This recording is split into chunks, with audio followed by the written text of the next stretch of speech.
Hi guys, James at Rampant Lion Reviews again for you today with another beer review. For this one, we are going to stick to Sweden, and we're also going to stick to my home county of Skåne here in the very south of the country. Now, the beer that we're going to have a look at today is a collaboration between two of my very local breweries. The home brewery has featured on the channel many times before. The away brewery one or two times, and the main reason that they featured so seldom on the channel is that they don't tend to can or bottle their beers, which I think is a terrific shame, and I really wish they would get on and do something like that, so fingers crossed for the future. But the beer that we're going to have a look at today, I believe, is my second collaboration that I've reviewed on the channel between these two breweries. It's a style that I very much enjoy, and it is one that I know both of these breweries can do pretty well. And I think generally speaking, it's fair to say that both of these breweries are fairly strong all-rounders, but they both produce some really nice IPAs. The home brewery are also very good at lagers, and the away brewery are very good at imperial stouts in my experience as well. But yeah, very much looking forward to this one, so let's crack on and see how we go. So for the home brewery then, we are going to go a little bit to the northeast-ish of me here in Lund, and we're going to have a look another beer from Remmarlöv Gårdsbryggeri, who are from Eslöv. So this particular beer is called the C-Hops IPA. It comes in at 6.5% ABV. It's a West Coast IPA, this one, and it's brewed in collaboration with Malmo Brewing Company from Malmö to the south of me here. So yeah, this should be really interesting. So this one was released as part of the local Småskalig assortment through Systembolaget here in Sweden for April of 2022, and I think the last time I reviewed a beer involving these two breweries together, it was called like the Shiny Can or something like that, and I believe it was the very first beer that Remmarlöv Gårdsbryggeri actually canned, but that was a really solid IPA, and we've had some really nice IPAs from both of these breweries over the years, albeit the Remmarlöv ones have featured on the channel, the Malmo Brewing Company ones haven't yet, but I do have a project for that, and you'll see that video appear at some point later in the year, so that's something for you to look forward to. But yeah, the Seahops 6.5% West Coast IPA from Remmarlöv Gårdsbryggeri in Eslöv in collaboration with Malmo Brewing Company from Malmö, both here in Skåne in the very south of Sweden. Let's crack on then and see how we go. So, as always with my reviews then, I'll tell you a little bit about the breweries involved here before we taste the beer. If you want to get straight to the tasting, just fast forward. All the usual links are in the video description below. That's the brewery websites, the link to my other reviews that I've done, both from Remmarlöv Gårdsbryggeri and from Malmo Brewing Company, and we will see about adding to both of those lists in the near future, but chances are you will see Remmarlöv stuff before you see Malmo Brewing Company, of course. But there's all the usual social media down there. If you want to see more reviews, do please consider subscribing to the channel. The whole channel, of course, has a geography-based tagging system, so you can go into the homepage and search for beer based on country, city, state, county, province, prefecture, whatever it is that you happen to be interested in. Do check out the playlists of beers from different countries. There is one there for all the Swedish beers that I've reviewed for you. That's constantly being added to, and as always, please do get in touch and let me know some of the other beers and breweries that you guys would like to see me review. It's always great to hear from you guys that are watching the videos, and the support that you show the channel is hugely appreciated. So anyway, on to my brewery notes then to tell you a little bit about the two breweries then, and we'll start off with Remmarlöv Gårdsbryggeri since those guys are the home brewery. So Remmarlöv Gårdsbryggeri, as I've mentioned to you already, is based on a farm just outside of Eslöv to the kind of northeast of me here in Lund. So they've been brewing there since the kind of autumn winter of 2014, and in January of 2015 they started selling their beers through Systembolaget, the Swedish alcohol monopoly.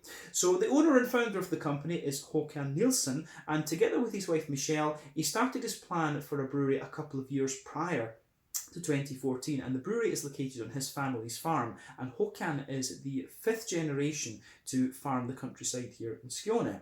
But the old barn was renovated and a brew house of 1500 litres was installed, and then they hired Hampus Olofsson from Malmo Brewing Company as their head brewer in August of 2014, and he has been with them ever since. So over the last few years, they've been gradually expanding the capacity of the brewery. They now have a 3,000 litre brew kit, and they invested in new fermentation tanks in the spring of 2018, which apparently takes their brewery capacity up to a possible 800,000 litres of beer per year.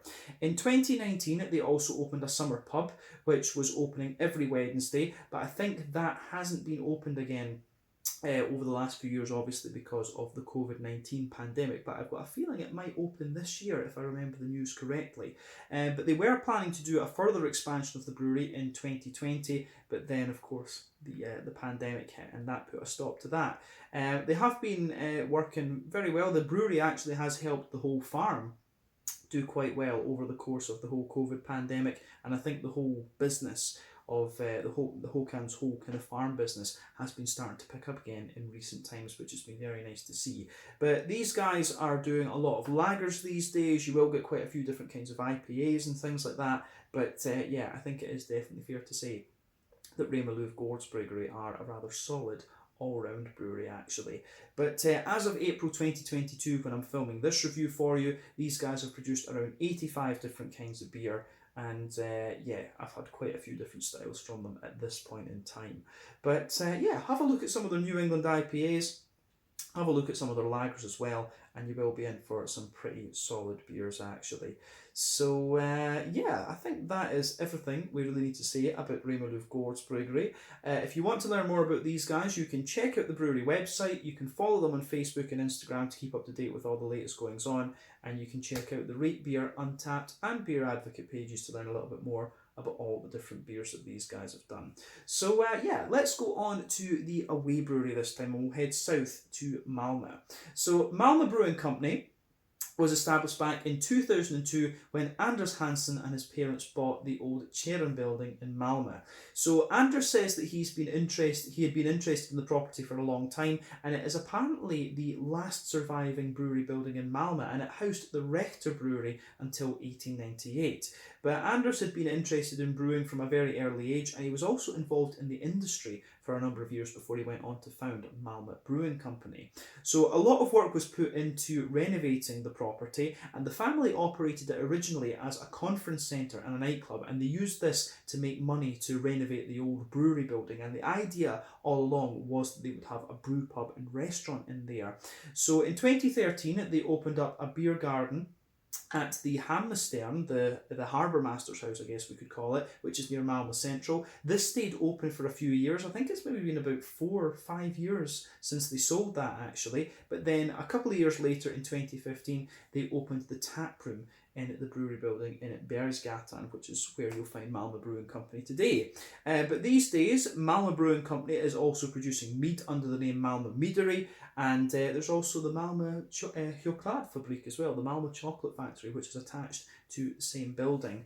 But over the years, they have just been continuing to brew their beers, experiment with different recipes and things like that, and as of April of 2022, when I'm filming this review for you, these guys have produced 270 different kinds of beer according to Untappd. I go in at least once a month to Malmö Brewing Company, and you'll always find something different in there. They've always got quite a few different IPAs, a kind of imperial stout or two, sometimes a couple of sour beers, and then you will always find like a new kind of unusual style from them as well actually. So it's always worth going into Taproom on Bergsgatan and just trying something new actually. You've got a good little beer flight in there that you can get for about 150 kroners and try 5 other different beers. So that is something that I would also really recommend for you if you do get the chance to come and visit Malmö here in Skåne in the south of Sweden. But yeah, Malmö Brewing Company, very high quality beers, and I just wish they would can and bottle some of them actually. I think it'd be really nice if these guys could get like a proper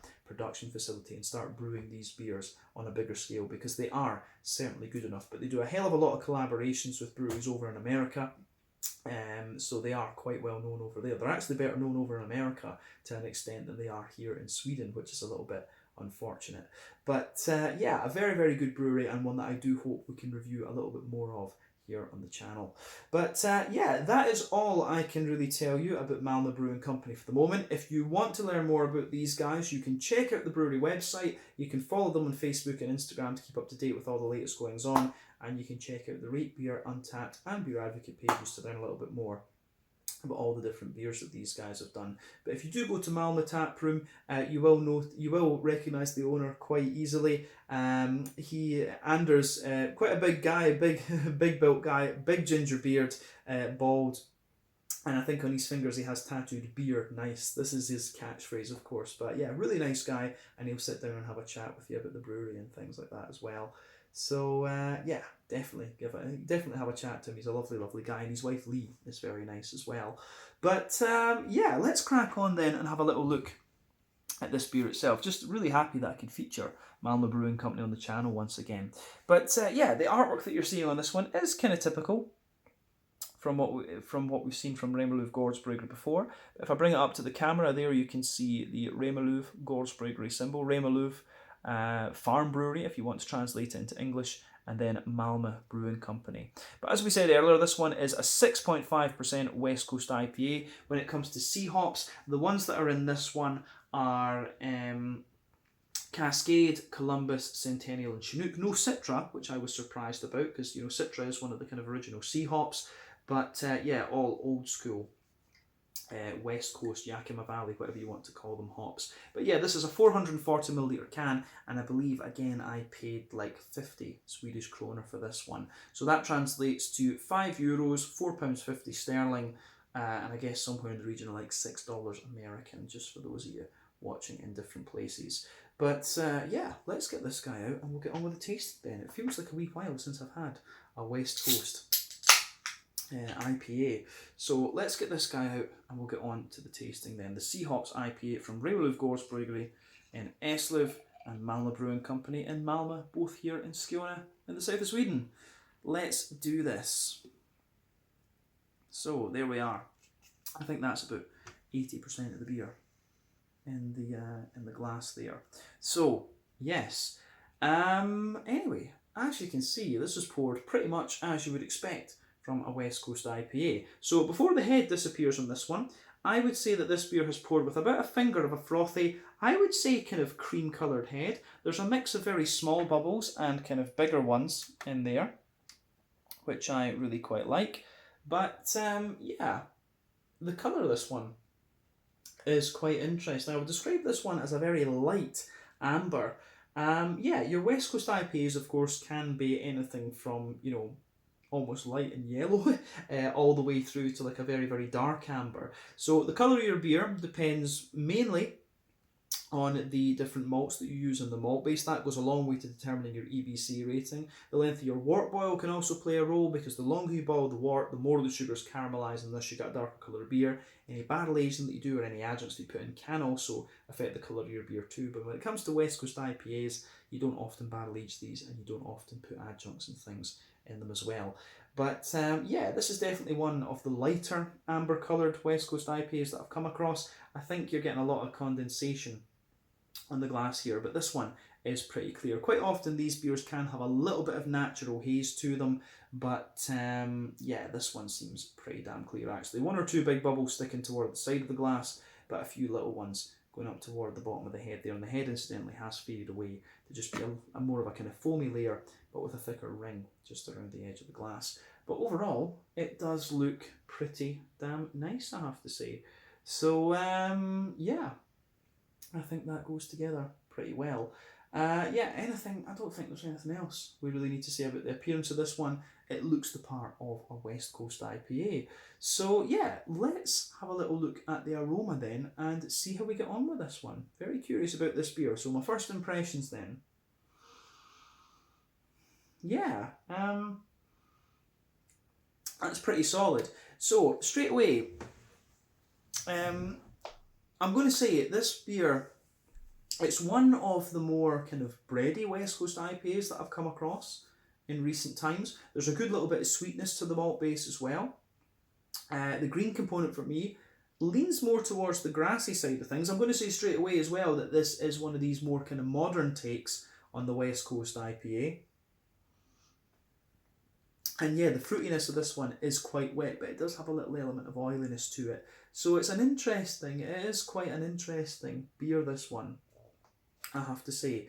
The aroma profile of this, I think, is quite interesting. But yeah, for me, it's definitely one of these more kind of modern takes on the West Coast IPA.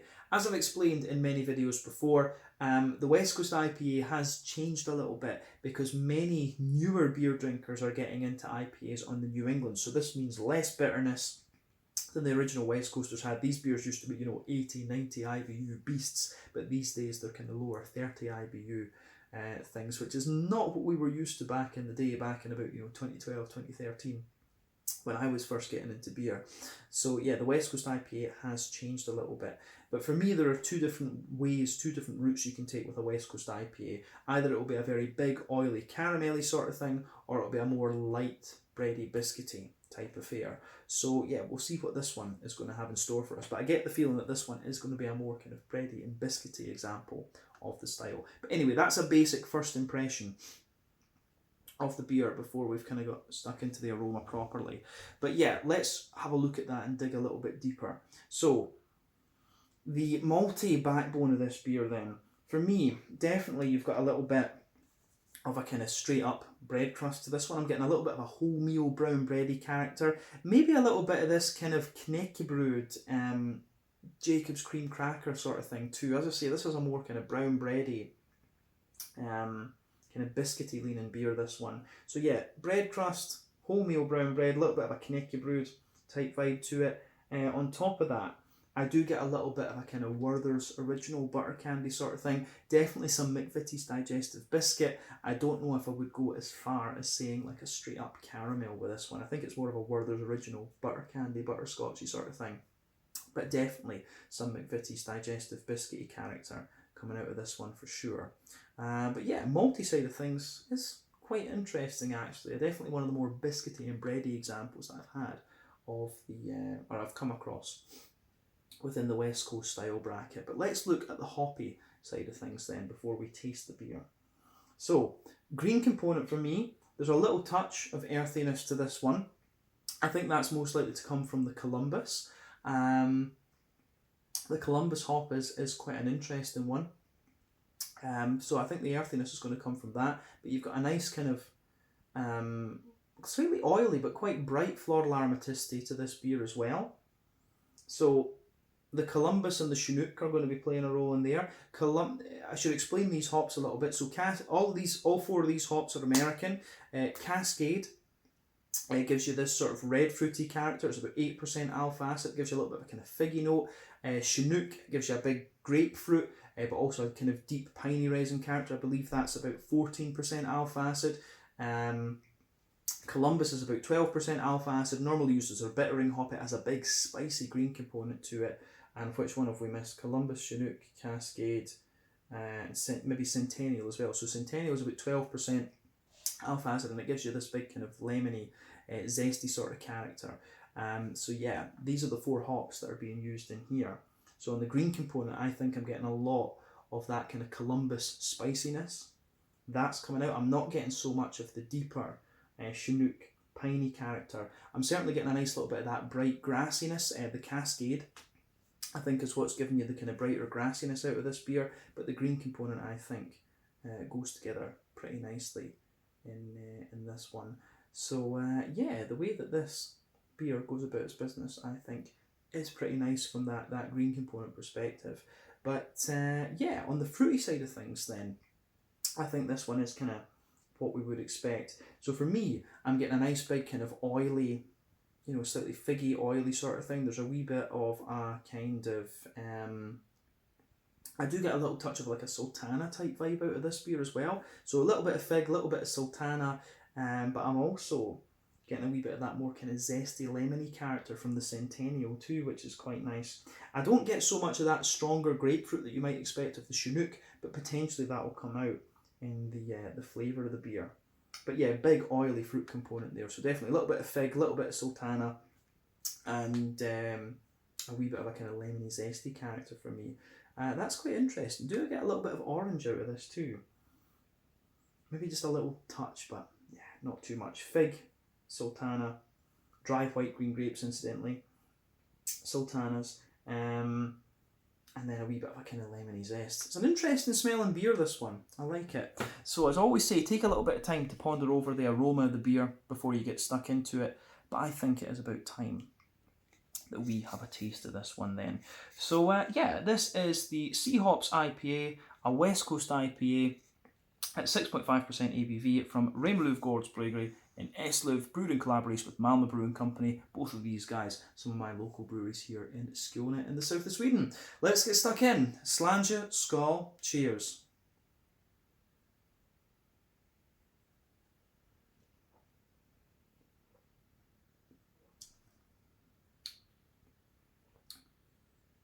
Nice. It's pretty solid.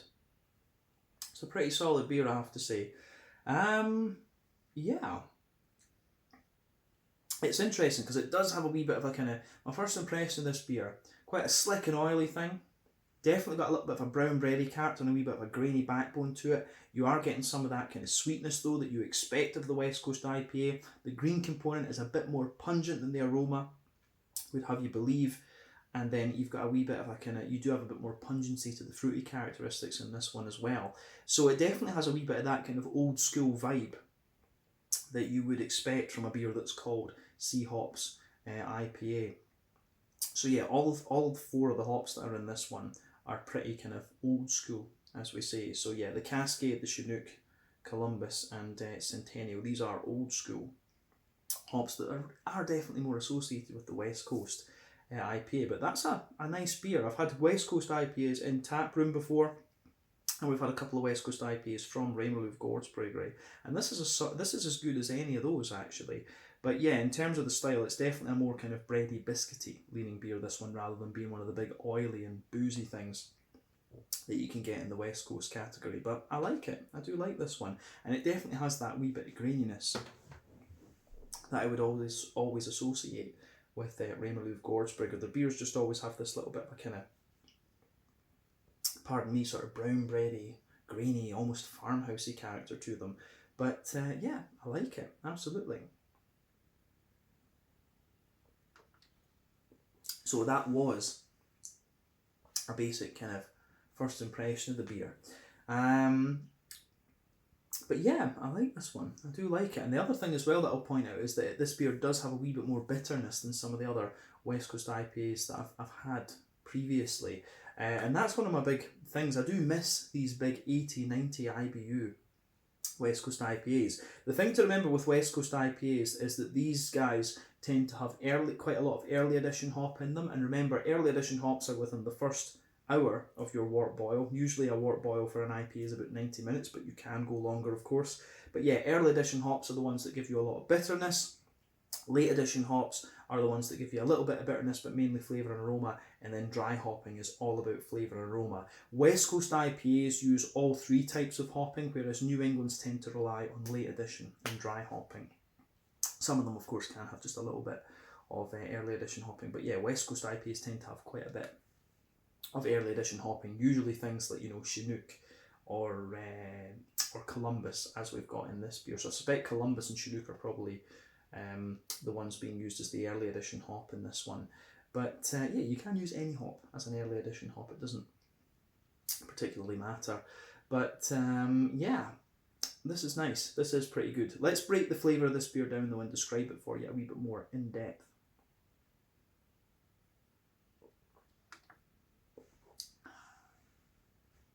So, middle third of your palate then. Backbone of the beer. The malty base in this one is playing out as I kind of expected it to from the aroma, to be honest with you. So you've got a little bit of that kind of grainy bread crusty backbone to the beer, a little bit of kind of Brewed, Jacob's cream cracker sort of thing. You've got all this sort of grainy backbone going on with the beer. As you come toward the front of that middle third of your palate, you do get a little bit of a slightly woody character to it as well, which I think is quite interesting. But yeah, absolutely kind of grainy bread crusty character there. On top of that, you get a kind of slightly dense wholemeal brown bready character out of the beer, which I very much like.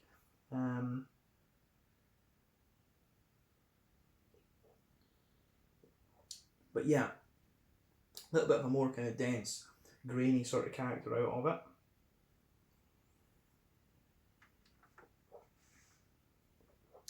But yeah, on top of that kind of quite grainy backbone that the beer has, and I will say that generally speaking, this is quite a crisp malt base you get in this one.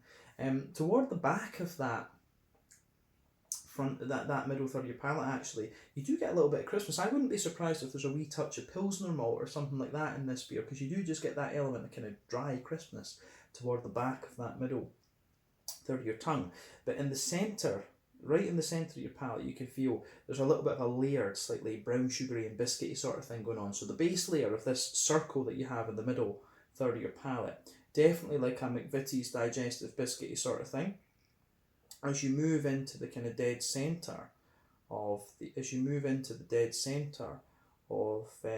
that middle third of your palate, you get a more oily and kind of concentrated brown sugary sort of thing out of the beer. So yeah, definitely a straight up caramelly note to it. But then yeah, the further you go into the aftertaste with the beer, you get more and more of the kind of brown bread and Connecticut Brewed and all this sort of thing just pushing its way out. So I do like how that goes together.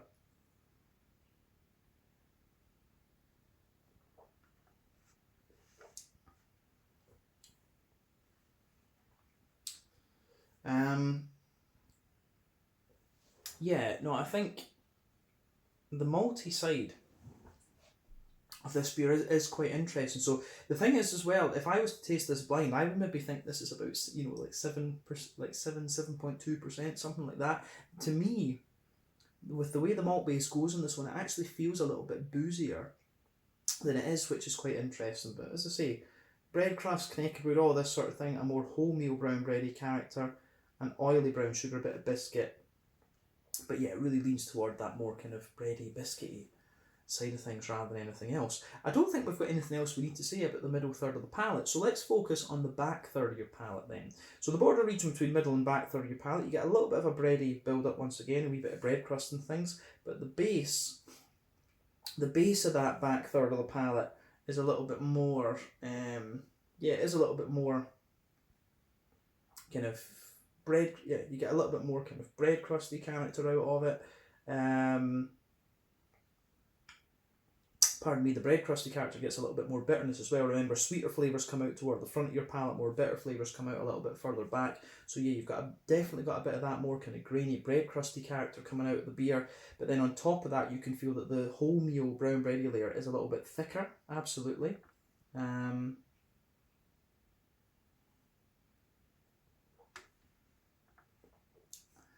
Yeah, so that wholemeal brown bready sort of layer is definitely a bit thicker. And then on top of that, you start to get some of the kind of yeasty notes out of the beer. You can feel some of the sweetness, some of the biscuity sweetness just creeping over from the border region into that back third of your palate as well. But you definitely get a wee bit of yeastiness sitting on top of that brown bread there in the back third of the palate.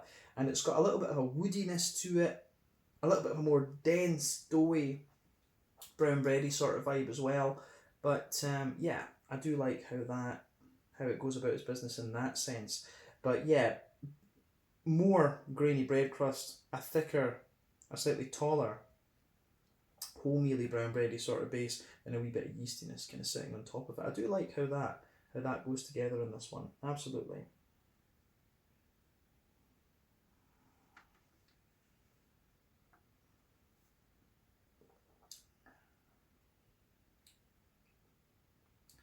Yeah, the way that, pardon me, took a little bit of that down the wrong way there, but the way that the malty base in this one goes together, it's interesting because it is typical of the West Coast style, but it's also got a little bit of that kind of classic Remmarlöv element to it, which I do quite like. But yeah, I think that's everything we need to say about the malt base, other than the fact that it's a little bit taller on the back third of your palate. As you come further forward, the flavours just densify a little bit and squash together. But let's focus on the hoppy side of the beer. So the back corners of the palate then, definitely a good little bit of earthiness in there. And I think that's going to come from Columbus, but as you move further forward, you get a mix of that deep pine resin, but also the deep pine resin kind of lingers there. That's the Chinook that's going to give you that. But then on top of that, you get that nice kind of spicy character from the Columbus as well. So I do suspect that Chinook and Columbus have been used as the early edition hops in this one, just because of the sheer depth of the green component in this beer.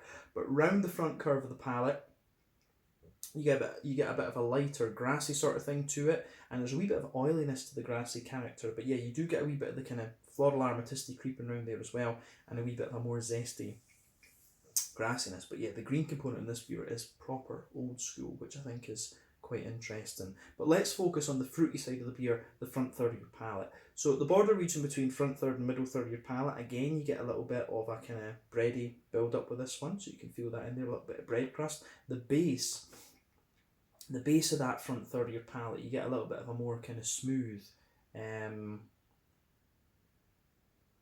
yeah, you do get a little bit of a more kind of smooth, brown bready base to it as well. The brown bready character a little bit sweeter there, but yeah, on top of that you get that nice oily bubble where those fruity juicy esters just roll their way out of the beer. So let's focus on that.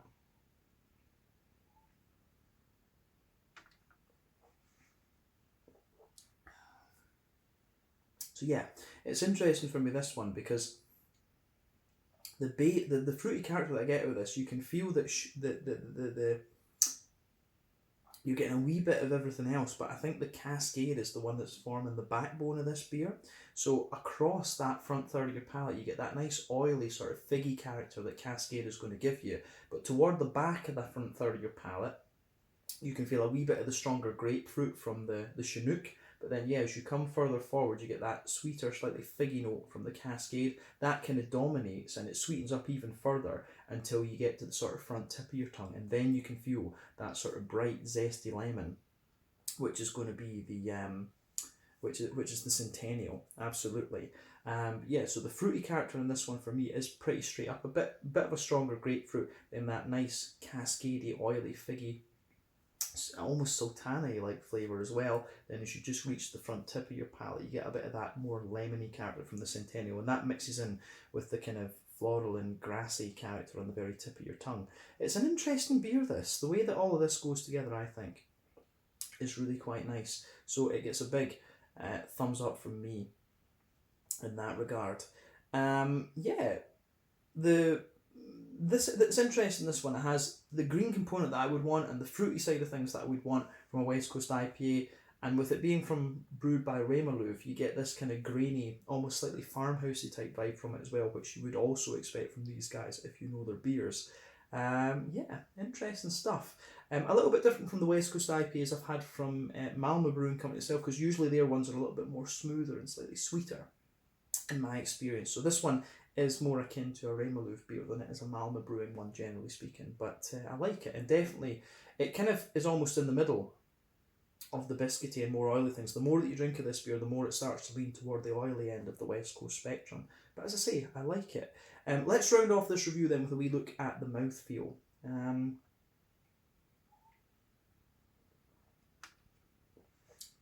So, mouthfeel wise for me, this beer is right in the middle of the spectrum. It's mid-bodied, the carbonation's smooth, it's got a little bit of oily character to it, a little bit of that typical kind of cleanliness, and also a wee bit of kind of slickness to it, if we can call it that.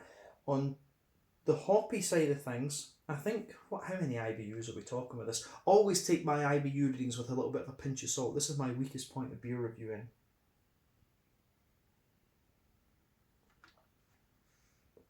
So yeah, the hoppy bitterness for me, I think, is about, this is about 50 or 60 IBUs. I think, yeah, 60 at the most. But yeah, the malty base, as we say, it's got that kind of grainy backbone to it. You do get a bit of oily, caramelly note and a bit of biscuity character to it. The more I drink of it, actually, the sweeter this beer gets, to be honest with you, which is interesting. But you've also got that nice oily, fruity character in there. But yeah, it's a nice West Coast IPA, this one. It's one of the ones that it kind of grows on me a little bit the more that I drink of it. But yeah, solid stuff. Nothing below what I would expect from either Remmarlöv or Malmo Brewing Company. So quite happy with this one. Safe to say that, and definitely nice to feature Malmo Brewing Company on the channel again for the first time in what feels like a very long time.